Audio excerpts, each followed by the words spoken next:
Bismillah ve salatu ve selamu ala Resulillahi sallallahu aleyhi ve sellem. Bazı paytda insonlar shuni xotima haqida domladan so'rashadi. Biz hozir Baqiy qabristonida janoza o'qib chiqdik. So'ngra mana bu sizlar ko'rib turgan qabrga bir inson qo'yildi. Boshqa qabrlardan farqi yo'q. Lekin qabrning ichidagi inson haqida so'raladigan bo'lsa, u kishi 63 yoshda dunyodan o'tdilar. 4 ta farzandni hammalarini murattab qori qilib dunyodan o'tibdi.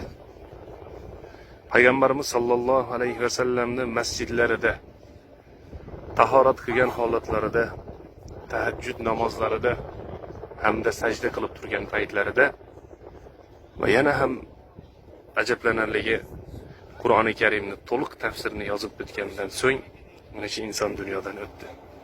Asr namozida biz Payg'ambarimiz sallallohu alayhi va sallamni qabristonida, masjiddagi qabriston Baqiyda bu kishining janozasi, ya'ni qabrga qo'yildi.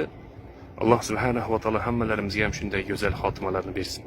Dunyo juda ham qisqa ekan. 63 yil yashashligiga qaramasdan mana bunday o'tib ketdi. Ammo juda ham go'zal va chiroyli xotima topdi. Alloh taolo hammalarimizga go'zal xotima bersin.